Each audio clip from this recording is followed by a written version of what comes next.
கிறிஸ்துவின் நாமத்தில் உங்களையும் உங்கள் குடும்பத்தாரையும் வாழ்த்தி வர வைக்கிறோம். இந்த செப வேலைக்குள்ளாய் உங்களை இந்த இடத்துக்கு ஆண்டவர் கொண்டு வந்திருக்காருன்னா அது கண்டிப்பாக தேவனுடைய சித்தமாக இருக்கிற ஒரு காரியமாக நான் எண்ணுகிறேன். அல்லேலூயா. ஆண்டவர் ஜெபங்களை கேட்கிறவராக இருக்கிறார். பிரியமானவர்களே, இந்த நேரத்தில் கூட ஒரு பகுதியை எடுத்து நாம் பார்க்க போகிறோம். தேவன் நமக்காக வழக்காடுகிறது எப்படி என்று. இன்னைக்கு அநேகர் நினைக்கிறாங்க, நான் ஆண்டவர்கிட்ட பேசுகிறேன், ஆண்டவர்கிட்ட ஜெபிக்கிறேன், ஆண்டவர்கிட்ட கேட்குறேன், ஆனால் என் வாழ்க்கையில் எந்த திருப்பமும் வர மாட்டேங்குதே, என் வாழ்க்கையில் எதுவும் நகர மாட்டேங்குதே, அப்படியே தான் இருக்குது, எந்த மாற்றம் எனக்கு வரல. இல்லை இல்லை இல்லை இல்லை இல்லை சில நேரத்தில் அந்த திருப்பத்தை ஆண்டவர் காக்க வைக்கிறது காரணம் உண்டு. அந்த திருப்பத்தை உங்களுக்கு திருப்புறதுக்கு முன்பதாக உங்களை சுற்றி இருக்கிறவங்களை எல்லாத்தையும் கர்த்தர் திருப்புவார், சூழ்நிலையும் திருப்புவார். அல்லேலூயா. நம்ம என்ன கேட்குறோம் ஜெபத்தில்? என்ன திருப்புங்க ஆண்டவரே, எனக்கு கொடுங்க ஆண்டவரேன்னு. ஆண்டவருடைய பார்வை உனக்கு மாற்றமல்ல, உன்னை சுற்றி சார்ந்திருக்கணும் அத்தனை பேருக்கும் தேவன் என்ன செய்ய வேண்டுமோ அதை செய்து முடிக்க வல்லவராய் இருக்கிறார். அல்லேலூயா. கர்த்தர் நினைத்தா தேசத்தை நமக்கு திருப்பி வைக்கிற தேவனாக இருக்கிறார். பிரியமானவர்களே, நம்மளுடைய ஜெபம் அவ்வளோ வல்லமையாக இருக்குது. ஏன் அவ்வளோ வல்லமையாக இருக்க தெரியுமா? நான் வல்லமை உடையவன் அல்ல, எனக்குள் கொடுக்கப்பட அந்த பரிசுத்த ஆவியின் மூலமாக ஜெபிக்கிற ஜெபம் அது வல்லமையாய் மாறுகிறது. இரண்டாவது, வல்லமையுடைய தேவனுகளிடத்தில் என் விண்ணப்பத்தை நான் வைக்கிறதுனால அது வல்லமையாய் மாறுது. அல்லேலூயா அல்லேலூயா. நீதிமான்களோட ஜெபம் மிகவும் பலனும் ஊக்கமுமாய் இருக்குது என்று யாக்கோபு 5:14 சொல்லப்படுகிறது. அப்ப நான் நீதிமானாக ஆக்கப்பட்ட பின்பு என்னுடைய ஜெபம் எப்படி இருக்குமானால் என் தேவன் அக்கினியை கொண்டு வருகிறது போல காணப்படும். ஒவ்வொரு ஜெபமும் அப்படியாக காணப்பட வேண்டும். பிரியமானவர்களே, ஏனோ தானோன்னு ஜெப வேளையில் உட்காராதபடிக்கு உண்மையோடு நீதிமானாக கொண்டு வந்து உங்களை செலுத்தும் போது உங்களுடைய ஜெபம் மிருகமும் பலனும் ஊக்கமுமாய் மாற ஆரம்பிக்கும். அல்லேலூயா.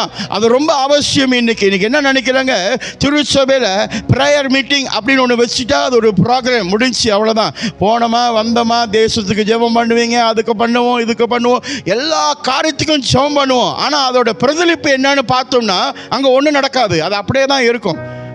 ஒரு மனுஷன் ஃபுல்லாகவே நாங்கள் திறப்பின் வாசல் நின்று ஜெபிக்கிறோன்னு சொல்கிறீங்க. நிறைய பேர் ஜெபம் பண்ணுறோம், அதோட திருப்பம் என்ன? ஆண்டவர் அதோட திருப்பத்தை எப்படி வெளிப்படுத்துகிறார்?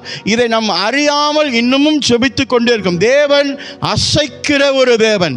எல்லா காரியத்தையும் கர்த்தர் அவருடைய நேரத்தில் கரெக்டாக அதை செய்வார். நம்மளை எதிர்பார்க்கறது என்னன்னா, உன்னுடைய ஜெப வேளையில் நீ நீதிமானாக இருக்க வேண்டும். அந்த நீதிமானம் தான் தேவன் தேடிக்கொண்டிருக்கிறார்.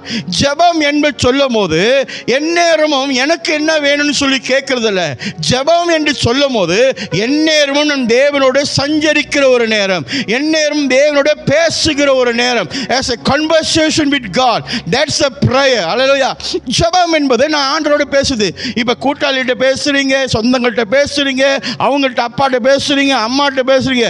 இந்த எல்லாருக்கிட்டையும் பேசும்போது நீங்க என்னத்தை காண்றீங்கன்னா, என் இருதயத்தில் இருக்கிற பாரம் குறைந்திருக்குன்னு நினைக்கிறீங்க. இருதயத்தில் இருக்கிற பாரம் குறைஞ்சிருக்கிற மாதிரி தான் இருக்கும், ஆனால் அதுக்கு தீர்வு வராது. ஆனால் நீங்க பேச வேண்டிய காரியத்தை தேவன்கிட்ட பேசுறீங்கன்னா பாரம் மட்டும் குறையாது, தீர்வும் வரும். நன்மையும் உன்னை சூழ்ந்து நடக்கும். நன்மையும் கிருபையும் ஜீவனுள்ள நாட்கள் எல்லாம் உன்னை தொடரும். வேதம் அதுதான் கூறுகிறது. பிரியமானவர்களே, அப்படியாக இந்த ஜெபத்துக்குள்ளாக காணப்படுகிறது. சங்கீதம் 126 5வது வசனம் எல்லாருக்கும் ஒரு தெரிஞ்ச ஒரு பகுதியாக இருக்குது. Psalms chapter 126 verse 5. கண்ணீரோடு விதைக்கிறவர்கள் கம்பீரத்தோடு அறுப்பார்கள். கண்ணீரோடு விதைக்கிறவர்கள் கம்பீரத்தோடு அறுப்பார்கள். Those who sow with tears will reap with songs of joy. அல்லேலூயா. கண்ணீரோட விதைக்கிறது. இன்னைக்கு இந்த விதைக்கிறதுல அந்த கண்ணீர் கூட உண்மை இல்லாததா இருக்கிறதுனால கம்பீரத்தோட அறுக்கிற அறுவடையை காண முடியல. இந்த பொய்யாய் அழுகிற ஒரு அழுகை, அந்த நேரத்துக்கு மட்டும் நான் கண்ணீர் சிந்தி தேவனிடத்தில் ஆர்ப்பாட்டம் பண்ணி ஆச்சு பூச்சி அப்புறம் பார்த்தா அது நார்மலாக இருக்கும். உன்னுடைய கண்ணீர் அடுத்தவங்கள் காணுகிற கண்ணீராக இருக்கக்கூடாது. நீ தேவனிடத்தில் கண்ணீர் வடித்து விதைக்கிற விதை எப்படி தெரியுமா இருக்கணும்? அது உள்ளத்திலேருந்து வருகிற காரியமாக இருக்கணும். It must come from your heart. Hallelujah, hallelujah. அந்த இருதயத்திலிருந்து வருகிற அந்த வழி மூலமாய் உனக்கு கண்ணீர் வந்து தேவனிடத்தில் விதைக்கிற பார்த்தீங்களா, அந்த விதைக்கு தேவன் நிச்சயம் பதில் கொடுக்கிறவராக இருக்கிறார். அப்படியாப்பட்ட தேவனிடத்தில் ஒரு காரியத்தை தான் இன்னைக்கு நம்ம பார்க்க போகிறோம். இங்க வசனம் சங்கீதக்காரன் சொல்றான், கண்ணீரோட விதைக்கிறவர்கள் கம்பீரத்தோட அறுப்பார்கள் என்று சொல்லி வேதம் சாட்சி கொடுக்குது. யாத்திராகமம் புத்தகம் 3வது அதிகாரம், எக்ஸோடஸ் சாப்டர் 3 verse 9 and 10. யாத்திராகம புத்தகம். இப்பொழுதும் இஸ்ரவேல் புத்திரரின் கூக்குரல், இஸ்ரவேல் புத்திரரோட கூக்குரல் என் சந்நிதியில் வந்து எட்டினது. எகிப்தியர் அவர்களை ஒடுக்குகிற ஒடுக்குதலையும் கண்டேன். எகிப்தியர் அவர்களை ஒடுக்குவதையும் நெருக்குவதையும் நான் கண்டேன். நீ இஸ்ரவேல் புத்திரராகிய என் ஜனத்தை எகிப்திலிருந்து அழைத்து வரும்படி உன்னை பார்வோன் இடத்திற்கு அனுப்புவேன், வா என்றார். ஹல்லேலூயா. இஸ்ரவேல் புத்திரருடைய கண்ணீர் என்ன வந்துருச்சா? கூக்குரல் என் சன்னிதானத்தில் வந்து எட்டினது. ஜெபமானது அப்படியாக தான் இருக்கும். தேவன் சாட்சி கொடுக்கிறார். தேவனுடைய வார்த்தை இப்படி பேசு சொல்லி நம்மளுக்கு வெளிப்படுத்திட தெரியுமா? அவன் அழுகையை என் சத்தம் என்னுடைய காதுக்கு கேட்க ஆரம்பிச்சிருச்சு. அவன் கதறின அந்த வேதனை என் காதுக்கு எட்டி இருக்குது. நீதிமானாக நான் ஆண்டவருக்கு என்னை அர்ப்பணித்து எல்லா ரீதியிலும் கர்த்தருக்கென்றே அர்ப்பணித்தேனால் என்னுடைய அழுகையின் சத்தம் என் தேவனுடைய செவிக்கு என்ன ஆகும்? எட்டினதாக காணப்படும். அப்படி இருக்கும் போது என் தேவனுக்கு எட்டினதாக காணப்படும் போது என்ன நடக்கும்? ஆண்டவர் என்ன செய்கிறார்? மோசையை அனுப்பி என்ன செய்கிறாரு? அவங்களை கூட்டிட்டு வந்து திருப்பி அவங்க படுற வேதனை எல்லாமே என்கிட்ட வந்துருச்சு.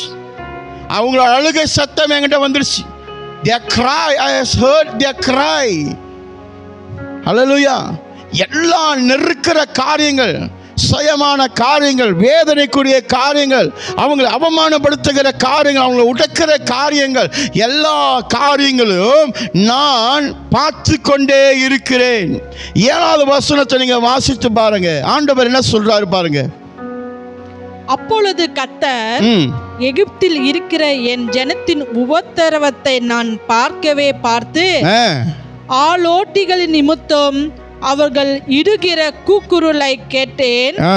அவர்கள் படுகிற வேதனையை கேட்டேன். அவர்கள் படுகிற வேதனையை கேட்டேன். அவர்களுடைய கூக்குரலை நான் கேட்டேன். அவர்கள் படுகிற வேதனைகளையும் அறிந்திருக்கிறேன். அவர் படுகிற வேதனையும் நான் அறிந்திருக்கிறேன். அல்லேலூயா. நானும் நீங்களும் அந்த நீதிமானுக்குள்ளாக இருக்கிற ப்ராசஸில் ஒப்பு கொடுத்து மாறி ஆண்டவருக்கு உண்மையாக இருந்து நம்மளுடைய ஜெப வேலையில் இருக்குமானால் நம்மளுடைய கூக்குரலும் தேவன் கேட்கிறவராக இருக்கிறார். அதுதான் உண்மை. நம்மளுடைய வேதனையை தேவன் அறிந்திருக்கிறார். வேதம் சொல்லுது, யுத்தம் என்னுடையது, நீ சும்மா இருன்னு. உன்னை உடைக்கிறவனையும் உன்னை கடுக்கிறவனையும் உன்னை அவமானப்படுத்துகிறவனையும் தேவன் பார்த்து சும்மா இருக்க மாட்டார். அல்லேலூயா. தேவனுக்கு நீ உண்மையாக இருக்கும் போது, தேவனுக்கு நீ உண்மைத்துவத்தோடு நடக்கும் போது, தேவனுக்கு உன்னை அர்ப்பணித்து கொடுக்கும் போது, இப்படியாப்பட்ட சூழ்நிலை ஒடுக்கிற காரியமும் அவமானப்படுத்துகிற காரியமும் உங்கள் வாழ்க்கையில் நிகழுமானால் தேவன் அதை பார்த்து அமைதியாக இருக்க மாட்டார். யாரையாவது கர்த்தர் அனுப்புவார், எச்சரிக்கை கொடுக்க அனுப்புவார். மோசையை அனுப்பினார் பார்வோனிடத்தில் எச்சரிக்கை கொடுக்க. போய் என் ஜனங்களை கூட்டிட்டு வான்னு. விட்டுட்டானா? விடல. எத்தனை தடவை சொன்னாரு? விட்டானா? விடல. சொல்லி சொல்லி சொல்லி பல வாதைகளை வெளிப்படுத்தி கூட அவன் இருதயம் கடினமாகவே இருந்து கடைசி வரைக்கும் விடல. ஜனங்களை பிடிச்சு கொள்ளணும்னு சொல்லி ஆளுகை செய்யணும்னு சொல்லி அப்படியே தான் வாழ்ந்து கொண்டிருந்தான். அவன் நிலை என்ன ஆச்சு? கடைசியா வித்து கூட இல்லை, இப்ப சுத்தமா இல்லை, ஒருத்தனும் இல்லை உயிரோட, மொத்தமா அழிச்சாரு. ஆண்டவருடைய கரம் நீட்டப்படும் போது அது எப்படி இருக்குமா? பயங்கரமா இருக்கும். எச்சரிக்கை கொடுக்கும் போது தன்னுடைய ஊழியக்காரன் மூலமாகவும் தீர்க்கதரிசிகள் மூலமாகவும் அன்றைக்கு ஊழியத்துக்கு நேராக ஆண்டவர் பேசினார். இன்றைக்கு தீர்க்கதரிசனம் எப்படி மாறிவிட்டது? தனக்கு ஷோக்காக மாறிவிட்டது. 2 வீடு வாங்குவ, 3 காடி வாங்குவ, இப்படி இருப்ப அப்படி இருப்ப, முடிஞ்சாக்க கேள உன் பேருக்கு எழுதி வச்சுருவாங்க. இதெல்லாம் சொன்னால் ரொம்ப நல்லவங்க. நாளைக்கு நீ சொத்து பேர் வேறு தீர்க்கதரிசனம் வந்துச்சுன்னா அந்த ஊழியக்காரன் கட்டவன். பழைய ஏற்பாடில் பாருங்க, அத்தனை பேரும் நீ சாகவே சாவாய் என்று நேராகவே சொல்லுவாங்க. ஆகாப் ராஜா அப்படியே எலியாபு என்ன சொல்லுவான், 3 வருஷம் மழையே. அதுக்கு அர்த்தம் என்ன? தண்ணியில் என்னென்னாவும் நீயும் உன் குடும்பமும் ஆடு மாடுகளும் தண்ணி இல்லாமல் வறண்டு செத்து போங்க. அதான் அர்த்தம். இன்டேரக்க அழகாக சொல்கிறான். அதில் தான் ஆகாராஜனா துரட்டி அவனை கொலை பண்ணணும்னு போடுறான். யாரை பார்த்து சாவணும்னு சொல்கிறேன்? நீ தான் சாவ போகிற. தேவனுடைய கோவாக்கினிக்கு நீங்களும் நானும் அங்கே போய் மாட்டிக்கிட்டோன்னா இதுதான் நடக்கும். இரக்கத்தின் தேவன், அன்பு உள்ள தேவன், அவர் செய்கிறதெல்லாம் நீதி உள்ளதாகவே இருக்கும். அவர் நம்ம நினைக்கிறோம் நமக்கு மட்டும் நீதி செய்வார். அவர் எல்லாத்துக்கும் நீதி உள்ளவராக ஒருவராக இருப்பார். அல்லேலூயா. காயினோட ஆபேலோடைய தசம பாதா. ஆனால் நீதி உள்ள தேவனை எங்கே வெளிப்படுத்தினார்? அவனை கொலை செய்த பிறகு அவன் ரத்தத்துக்காக ஆண்டவர் கேள்வி கேட்கிறார், எங்கே உங்க அண்ணன் அப்படின்னு. அல்லேலூயா. ஆபேல் ரத்தம் என்னிடத்துல முறையிட்டது. ஐயா, மரித்து போன அந்த உதிரத்தின் ரத்தம் தேவனிடத்தில் முறையிட்டதுக்கே தேவன் இறங்கி வந்து பதில் கேட்கிறார் என்றால், உயிரோடு இருக்கிற நீயும் நானும், உயிரோடு பெற்றுக்கொண்ட பரிசுத்த ஆவின் முத்திரை பட்ட நானும் நீயும் தேவனிடத்தில் முறையிடும் போது தேவன் அமைதியாக இருப்பாரோ? Don't play with God and don't use the name of God in vain. தேவனுடைய பெயரை வீதியில் வீணா பயன்படுத்துறதை நிறுத்து. மனம் திரும்பு இன்றைக்கு. அது ரொம்ப அவசியம். ஒவ்வொருத்தருடைய ஜெபமும் தேவன் எதிர்பார்க்கிறார். எப்படி தெரியுமா? நீதி உள்ளவனா எப்போ ஒருத்தன் ஜெபிப்பான்? எங்கே என் நீதிமான் ஜெபிக்கிறவன்? ஒருத்தன் வரமாட்டானா? ஒருத்தன் உண்மையா நிற்க மாட்டானா எனக்காக? தேவன் தேடிக்கொண்டே இருக்கிறார். கோட்டு சுட்டு போட்டு நீதிமான்னாக்க கோட்டு போடாதவெல்லாம் நீதிமான் இல்லைன்னு சொல்வதற்கு ஒருத்தரால முடியாது. ஒருத்தரும் நீதிமான ஆக்கப்படல. ஆனால் நீதிமான ஆக்கப்படுவதற்காக அவருடைய ஆவியை கொடுத்திருக்கிறார், அவருடைய வார்த்தையை கொடுத்திருக்கிறார். Try to be a righteous person. No one. உடனே இந்த உலகம் சொல்லும், no one is perfect. Yes, no one is perfect. Hallelujah. No one is perfect. Only Jesus Christ is perfect and His word is perfect. The word is given to you so that you can be perfect. Just follow it. அவ்வளோதான். எதையும் மாற்றாத. நீ யாரையும் மாற்றாத, நீயும் மாறிக்கிட்டு இருக்காத. உன்னை மாற்றணும்னு நினைக்கிறவர் உன்னை மாற்றுவார். ஹல்லேலூயா, ஹல்லேலூயா. பிதாவானவர் ஒரு திட்டத்தை வைத்து எல்லாத்தையும் அழகுக்குள்ளே கொண்டு வந்தது காரணம், நாம் யாவரும் ரட்சிக்கப்பட வேண்டும் என்று, நம்முடைய ஜெபம் கேட்கப்பட வேண்டும் என்று. அதனால் இயேசு நம்மளுக்கு ஒரு அதிகாரம் கொடுத்திருக்கிறார். என் நாமத்தில் நீ என்ன கேட்டாலும் என் பிதாவானவர் அதை உனக்கு செய்வார் என்று. அல்லேலூயா. ஆமாவா இல்லையா? ஆமாவா? whatever you ask in the name of Jesus, my Father in the heaven will give. That's very simple. இவ்வளோ அழகாக ஆண்டவர் சொல்கிறார். இப்போ அதை பிடிச்சிக்கிட்டு சில பேர் என்ன செய்கிறாங்க, பண்ணுறதெல்லாம் அட்டகாசம் அட்டுழியும். ஆனால் அந்த வந்துட்டு இயேசு பேரை பயன்படுத்திட்டு இயேசு எனக்கு இது செய்வார், இயேசு இப்படி என்கிட்ட சொன்னார். போய் பேசாத, நான் அழிஞ்சு போயிடும். இன்றைக்கி நிறைய பேரோட நிலை எப்படி தான் இருக்குது. ஞாயிற்றுக்கிழமை கிறிஸ்தவங்க தெரியுமா? ஞாயிற்றுக்கிழமை கிறிஸ்தவங்க, இந்த ஞாயிற்றுக்கிழமை கிறிஸ்தவங்க வந்து அலாம் கிளாக் செட் பண்ண மாதிரி காலைல 7 மணிக்கு செட் பண்ணிங்கன்னா 7 மணிக்கு அலாம் எப்படி அடிக்குமோ, ஞாயிற்றுக்கிழமை ஆச்சுன்னா அவங்க திடீர் பரிசுத்தவங்களாக ஆயிடுவாங்க. ஜெப வேலை அன்னைக்கு அவங்க பரிசுத்தவங்களாக ஆயிடுவாங்க. மீதி இருக்கிற நாள் உலகத்துக்கு வாழ்ந்துகிட்டு இருப்பாங்க. அதே அசுத்தம், அதே பொய், அதே பித்தலாட்டம். ஜெப வீரர்களோட ஜெபத்தை தேவன் நீதிமானாக கருதி தேடிக்கிட்டு இருக்கிறார். இந்த இஸ்ரவேலோட வேதனையை தேவன் அறிந்தது ஏன் தெரியுமா? அந்த தாழ்மை, அந்த உண்மை அன்னைக்கு இருந்தது. ஈசாக்கின் தேவன், யாக்கோப்பின் தேவன், ஆபிரகாமின் தேவனே, இன்னும் எவ்வளோ நாளைக்கு நாங்கள் இந்த வேதனையை அனுபவிப்போம்? இன்னும் எவ்வளோ நாளைக்கு இந்த அடிமைத்தனத்தில் நாங்கள் வாழ்வோம்? எங்களுக்கு ஒரு விடுவு காலம் வராதா? கண்டிப்பாக இப்படி தானே கேட்டிருப்பாங்க. டெய்லி போட்டு என்ன செய்கிறாங்க? அவங்கள துன்பப்படுத்துகிறாங்க. டெய்லி நிறைய பேர் சாகுறாங்க. அங்கே இருக்கிறோட ஜபம் எல்லா நீதிமான் நான் சொல்லலை, கண்டிப்பாக ஒரு நீதிமான் அந்த கூட்டத்தில் இருந்திருப்பான். அவனுடைய ஜெபம் கேட்கப்பட்டதுன்னு ஆண்டவர் சொல்றார். அவர்களோட கூக்குரல் என்னிடத்தில் காதில் எட்டினதுன்னு சொல்றார் ஆண்டவர். என் காதுக்கு வந்திருக்குது, அவங்க கஷ்டப்படுறது என் காதுக்கு வந்திருக்குது. இஸ்ரவேல் ஜனங்களை எகிப்தியர்கள் எப்படி உடக்குனாங்கன்னு நான் பார்த்தேன், என்ன செய்யறாங்கன்னு நான் பார்த்தேன், என்னென்ன பண்ணாங்கன்னு பார்த்தேன். என் பிள்ளைக்கு எதிராக எழும்பவன் யார்? அவனையும் ஆண்டவர் நேசிப்பார். நீங்கள் நினைக்காதீங்க எடுத்தோன்னு ஆண்டவர் அழிச்சு போடுற, அப்படி இல்லை. அவனையும் நேசிப்பார், அவன் எதிரியும் கர்த்தர் நேசிப்பார். ஏன் நான் நேசிப்பார் சொல்கிறேன்னா, அன்புக்கு சீக்கிரம் அவர் தானே. அப்புறம் வார்னிங் கொடுப்பாரு, லைட்டாக ஒரு வார்னிங் கொடுப்பாரு. ஒரு சிம்பிள், மழை வர போதுன்னா இடி வரும். இடி வந்த பிறகு தான் வானத்தில் பாருங்க இடி பயங்கரமாக அடிக்குது. இன்றைக்கி மழை செம்ம மழை இருக்குது நம்ம சொல்லல. எப்படி நம்ம அந்த அறிகுறி பார்க்குறோம்? அந்த இடி வந்தனால தானே. ஆமாவா இல்லையா? அதே மாதிரி தான் முதல் ஒரு வார்னிங்கை கொடுப்பார், கேளு. ரெண்டாவது ஒரு வார்னிங்கும் கொடுப்பார். நம்ம என்ன பண்ணுவோம்? 1 2 3 முடிச்சு, அதுக்கப்புறம் முடிச்சு, அதுக்கப்புறம் என்னால் முடியாது. 3 தடவை நான் வாய்ப்பு கொடுப்பேன், முடிச்சு. ஆனால் ஆண்டவரோட வார்த்தை சொல்லுது, ஒருத்தர் எத்தனை தடவை மன்னிக்கணுமா? ஒருத்தனும் அந்த வசனத்துக்கு நிற்க முடியாது. வாயில் வடை சொல்கிறவங்க நிறைய பேர், மன்னிச்சிட்டேன், முடியாதுங்க. certain things sometimes we cannot do it, but what can we do? We have to follow the word. Hallelujah. We have to follow. Everyone, it's given the same word of God that we have to follow that. That's the commandment from God. A prayer, when we have a conversation with God, God is seeking the righteousness person to speak, because he already has a wonderful plan on you. ஒரு திட்டத்தை உன் மேல வைத்து அந்த திட்டத்தை செயல்படுத்துவது காத்திருக்கிறார். உன்னை வச்சு ஏதாவது ஒன்று செய்யறதுக்கு ஆண்டவர் வச்சிருக்கிறார்னா அது காரணம் ஆண்டவர் வைக்க மாட்டார். நீ நீதிமானாயிரு. ஹல்லேலூயா, ஹல்லேலூயா. இல்லைன்னா மோசேட்ட சொன்ன அத்தனை ரகசியமும் நம்மள்ட்ட கூப்பிட்டு சொல்லியிருப்பாரா இல்லையா? இன்னும் தெரியாதுன்னு என்ன செய்ய போறாரு தெரியல. நம்மளுக்கு எழுதப்பட்டது தான் தெரியும்.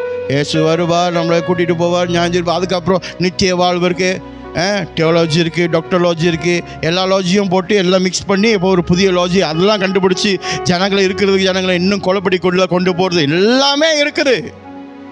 ஆனால் உனக்கும் எனக்கும் கொடுக்கப்பட்ட காரியம் என்னது? ஜெபம் என்பது நமக்கு ஆண்டவர் கொடுத்த ஒரு ஆயுதம். A weapon that God has given us is prayer. Pray. Hallelujah. ஜெபம் என்பது எல்லா காரியத்தையும் மாற்ற வல்லமை உடையதாக இருக்கிறது. Nothing can stand before your prayers. Hallelujah. எத்தனை பேர் எதிர்க்க முடியும்? எத்தனை பேர் உன்னை அவமானப்படுத்த முடியும்? How many people can put you into the same situations? One day same things will happen, same things will go on. இஸ்ரவேலோட ஜனங்களோட சத்தம் கூக்குரல் உடக்கன காரியங்களின் காதுக்கு எட்டுனது. என்ன செய்தார்? அப்புறம் யார் அனுப்புறார்? மோசேயை அனுப்புறார். வா போய் கூப்பிடு. ஹல்லேலூயா. ஆண்டவர் எவ்வளோ அழகானவர், எவ்வளோ நிதானத்துக்கு தேவன் சொல்கிறோம்ல, நிதானத்தின் உள்ள தேவன் சொல்கிறோம்ல, அவரை போல பொறுமையும் நிதானமும் நம்மக்கிட்ட இல்லைங்க. நம்ம விட்டுக்குன்னு நம்மளுக்கு கோபம் வந்துடும் சில பேர் பண்ணுறது. பட் அவரோட நிதானம் வேற மாதிரி இருக்கும். ஆனால் அந்த நிதானத்தோட உச்ச கட்டணம் தருமா? பூமியில் சுத்தமாக இருக்காது, டோட்டல் ஜெனரேஷனே இருக்காது. நம்ம என்ன நினைப்போம்? நீ என்னை இப்படி பண்ணிட்டல, எனக்கு எதிரி இப்படி இல்லை, எதிர்ப்பாக ஜெபிப்போம் நம்ம. ஆண்டவரே அவன் காலை உடைத்து போடுங்கள், ஆண்டவரே அவன் கையை உடைத்து போடுங்க. நீ அதெல்லாம் ஜெபிக்காத. நீ தேவனுக்கு முன்பதாய் உண்மையாக நின்று பாரு. அவர் செய்ய வேண்டிய வேலையை அவர் செஞ்சுக்கிட்டே இருப்பார். எச்சரிக்கை கொடுப்பார். ஏன் தெரியுமா? மனம் திரும்புங்கள், பரலோக ராஜ்யம். அப்போ தேவனுடைய நோக்கம், vision. What is the vision of God? He want people to repent. அவ்வளோதான். எவ்வளோ பெரிய கொடுமைக்காரனாக இருந்தாலும் அவன் ரிப்பேண்ட் பண்ணணும். பண்ணலைன்னா ஜீவ புஸ்தகத்தை திறக்கும் போது உன்னோட பேர் அங்கே இல்லைன்னா நீ இல்லை, முடிச்சு. You are not there anymore. பேசக்கூடாது அதுக்கு மேலே. ஜெபமானது அந்த ஜீவ புஸ்தகத்தில் என் பேர் எழுதுவதற்கு நான் ஒரு சிறிய பகுதியாக என்னை மாற்றிக்கொள்வதற்கு முயற்சி பண்ணுறேன். ஏன்னா நான் ஜெபிக்க நான் மனுஷங்கிட்ட பேசலை, வானத்தையும் பூமியும் படைத்தவர்கிட்ட பேசுகிறேன். என்னை அவர் மாற்றுவார், என் சிந்தனையை அவர் மாற்றுவார். என் போக்குங்க உலகம் சொல்றது இவன் போக்கு சரியில்லை, அந்த போக்கு அவர் மாற்றுவாருங்க.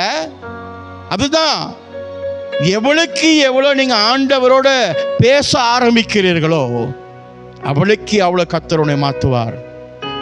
அதே நேரத்தில் அவளுக்கு அவளையும் வெளியே இருந்து ஈட்டிகள் பாஞ்சு கொண்டே இருக்கும். வருது வரட்டும், கர்த்தர் நம்மளோட இருக்கிறார். அல்லேலூயா. கொஞ்ச காலம் இந்த பூமியில், அவ்வளோதான். அப்புறம் நித்தியமாக தேவனோடு இருக்க நாட்களுக்கு அதை நோக்கி பார்ப்போம். Focus on the prize that God has prepared for us. Hallelujah. பிரியமானவர்களே, இந்த பகுதியை நீங்கள் வாசித்த பிறகு 3 காரியத்தை உங்களுக்கு நான் சொல்ல விரும்புகிறேன். முதலாவது, தேவன் நமக்காய் யுத்தம் செய்கிறவராக காணப்படுகிறது. இவங்களோட கஷ்டத்தை கேட்டாரு, வேதனையை பார்த்தாரு, அவர் கூக்குரல் வந்திருக்குன்னு சொல்லும் போது மோசேயை அனுப்புறார். சொன்னா தேவன் யுத்தம் செய்ய ஆரம்பிக்கிறார். Now God is controlling again. அதுக்கு முன்ன ஃப்ரீடமாக இருந்த அந்த இடத்த இப்போ என்ன செய்யறார் ஆண்டவரே? அது எல்லாத்தையும் மறுபடியும் அவரோட கண்ட்ரோலுக்கு கொண்டு வரார். அப்போ யாரை அனுப்புகிறார்? இப்போ மோசேயை அனுப்புகிறார். போயிட்டு கூட்டிகிட்டு வா, அவ்வளோதான். அல்லேலூயா. போய் உன் வேலை போய் கூட்டிகிட்டு வா, மற்றதெல்லாம் நான் செய்வேன். ஜனங்கள் விடுதலையாக்கி வெளியாகிற வரைக்கும் தேவன் அவர்களை விட்டு விலகவே இல்லை. அல்லேலூயா. இந்த சொல்லி கூட்டிட்டு வா சொன்ன அந்த போர்ஷன்ல இருந்து அவர்கள் இஸ்ரவேலை விட்டு, எகிப்தை விட்டு வெளியாகி, அல்லேலூயா, எல்லா பயணத்தையும் மேற்கொண்டு எல்லாத்திலையும் கர்த்தர் அவர்களோடு இருந்தார். அவர் கிருபை நம்மளை விட்டு விலகாது. அல்லேலூயா. ஒரு கிருபை நம்மளை விட்டு விலகாது. அங்கே அதுதான் செய்தார் ஆண்டவர். அப்பனா நான் உனக்கு யுத்தம் செய்வேன். அல்லேலூயா.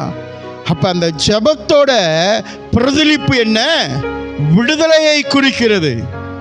அந்த கூக்குரலோட சத்தம், அந்த வேதனை, அந்த நெருக்கம், அந்த உடைக்கப்பட்ட அந்த சூழ்நிலை இருக்கிற ஜனங்களுக்கு என்ன நடக்குதுன்னா, தேவன் ஒரு விடுதலையை உண்டாக்குகிறார். There's a deliverance for them right now. அவ்வளோ நாள் அடிமைத்தனத்தில் இருக்கிறவங்களோட நிலையை கர்த்தர் பார்த்து கொண்டு தான் இருந்தார். ஏன் அது அவ்வளோ நாள் அதை விட்டு வைக்கணும்? அது எப்பயோ செய்திருக்கலாமே. அவ்வளோ நாள் ஏன் அது அப்படியே இருந்திருக்குது?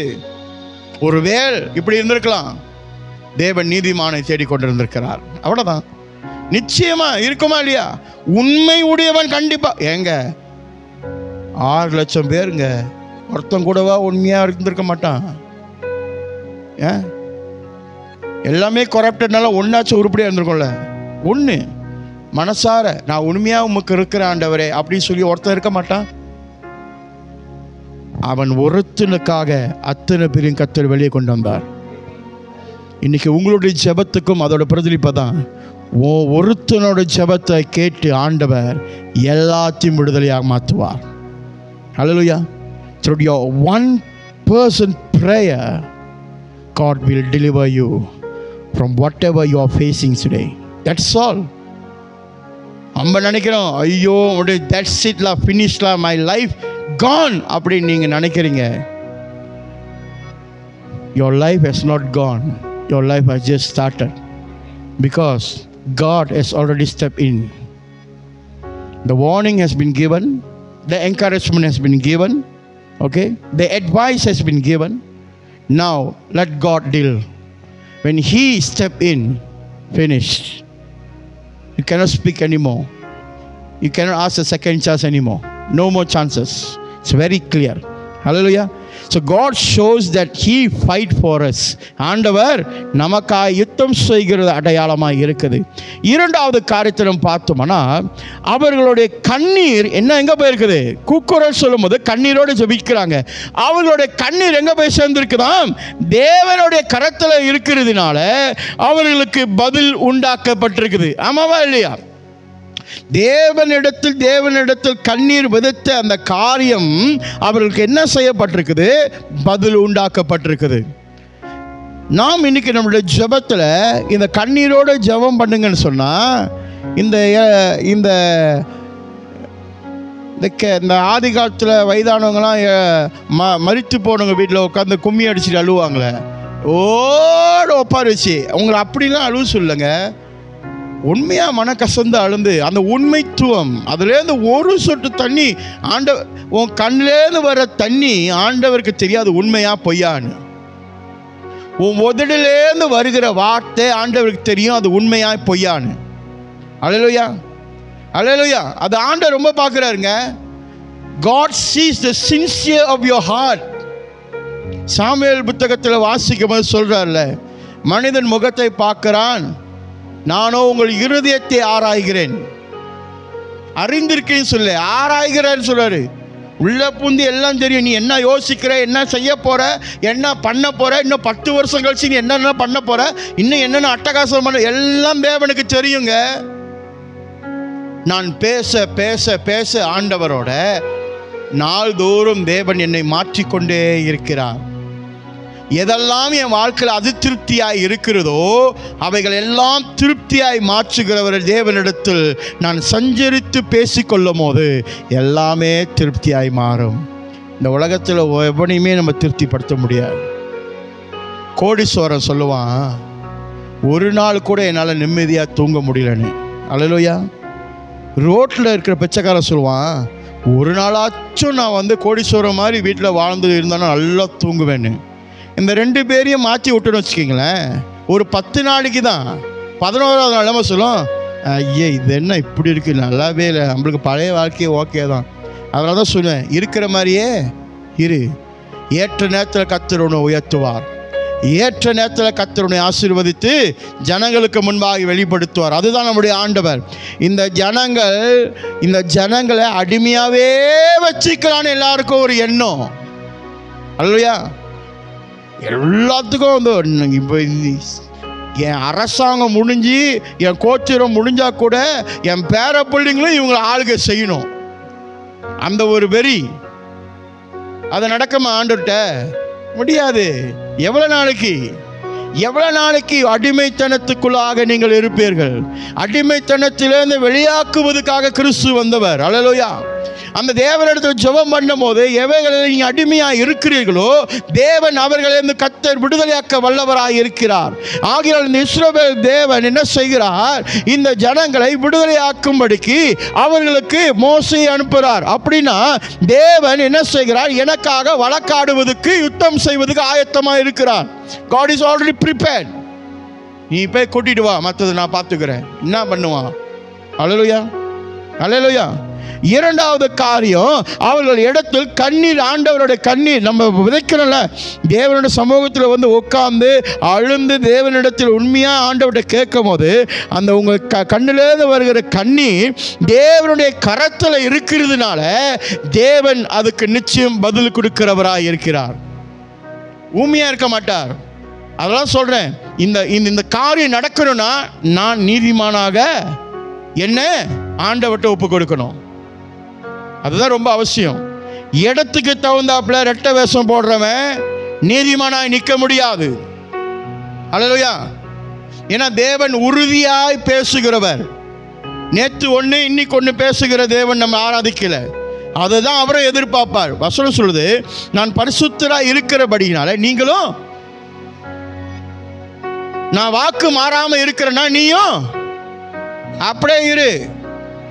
அதெல்லாம் நீதிமானுக்கு முயற்சி பண்ணி நீங்க போகிற ஒரு ப்ரோக்ரஸ். தவறு இல்லை, முயற்சி பண்ணுங்க. அல்லேலூயா. அப்ப ஜெபத்தை ஆண்டவர் எப்படி உன்னித்து கவனிக்கிறார் பாருங்க. எல்லாரும் ஜெபத்தையும் கேட்கிறாரு, எல்லாரும் ஜெபத்தையும் பார்க்கிறாரு. ஆனா சில ஜெபத்தை ஆண்டவர் டைரக்டா இறங்கி வேலை செய்கிறார். அதுக்குன்னு மற்றவங்க ஜெபத்தில் ஆண்டவர் கேட்க மாட்டேன்னு நான் அப்படிலாம் சொல்லலை. எல்லாத்தோட ஜெபத்தையும் தேவன் கேட்கிறவர். அல்லேலூயா, அல்லேலூயா. அவரை போல கேட்குற ஒரு தேவன் யாருமே இல்லை. அல்லேலூயா. நம்ம கூட சலிச்சு போய் என்னத்தான் சொல்கிறப்போ அப்படின்றோம். ஆனால் ஆண்டவர் அப்படி இல்லை. சலிப்புத்தன்மை இல்லாமல் எத்தனை முறை ஒரு காரியத்தை ஆண்டவர்கிட்ட சொன்னாலும் அவர் கேட்டுக்கொண்டு உனக்கு ஆலோசனை கொடுத்து நடத்துகிற ஒரு தேவன். இப்போ என்ன பிரச்சனைனா, கேட்குற அவர் ஆலோசனை கொடுத்தா நம்ம கேட்குறது திருப்பி. அதான் பிரச்சனையே. இப்போ நம்ம கேட்டால் சொல்லிடுவோம், ஆண்டவர் சித்தம் இல்லை போல, நம்ம ஒன்று சொல்லுவோம் பார்த்தீங்களா, ஜெபம் பண்ணிட்டு, இது ஆண்டவரோட சித்தம் இல்லை. ஒரு வருஷத்துக்கு முன்னே சொல்லுவான் இதுதான் ஆண்டோட சித்தம்னு, ஒரு வருஷம் கழிச்சு சொல்லுவான் இது ஆண்டோட சித்தம் இல்லைன்னு. அதெல்லாம் நான் கேட்பேன் எப்பவுமே.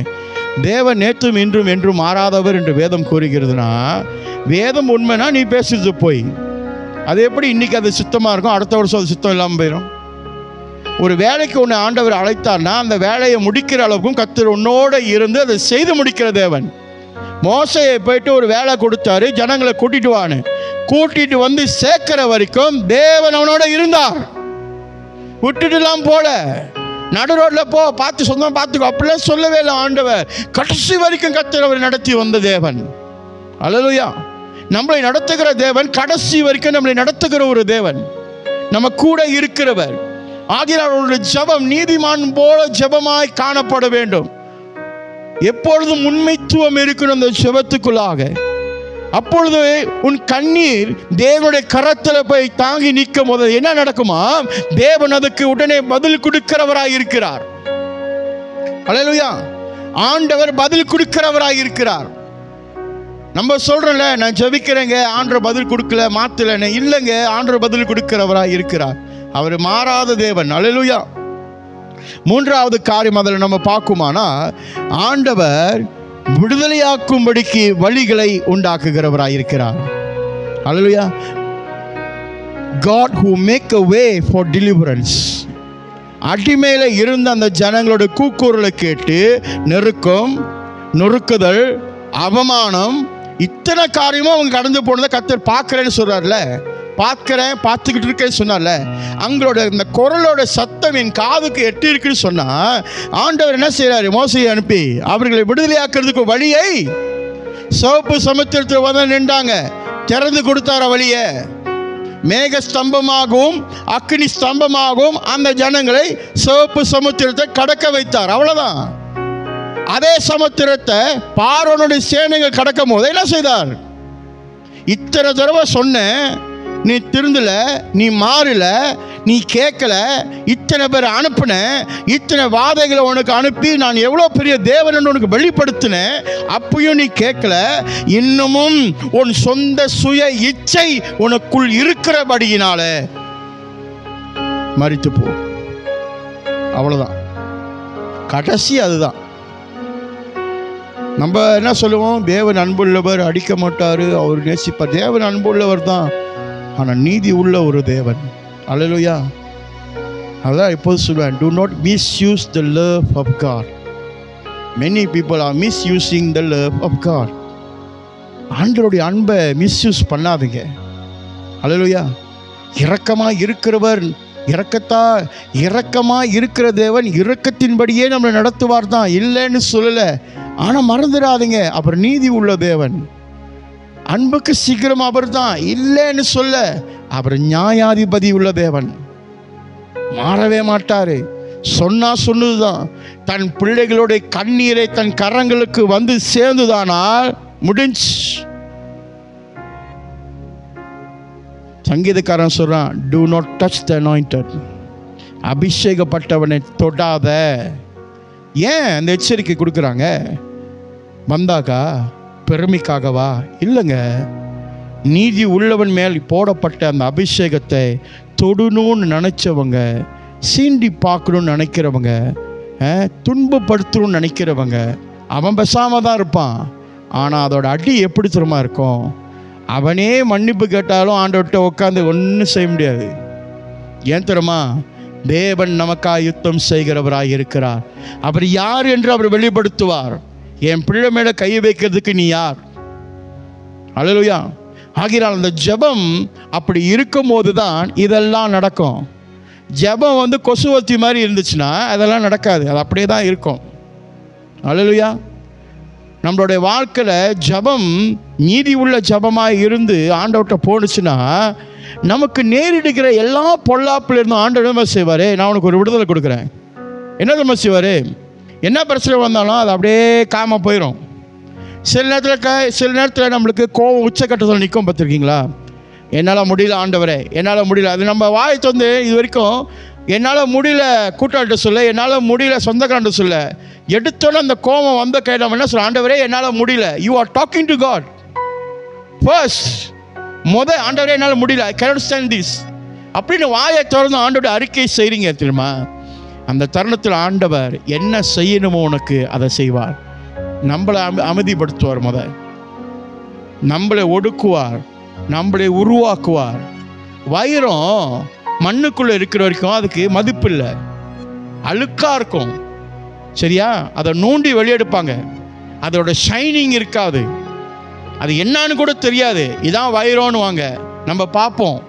பார்த்துருக்கீங்களா? மண்ணுக்குள்ளேருந்து எடுக்கிற வைரம் எப்படி இருக்கணும்? அதுக்கு ஒன்றுமே இருக்காது.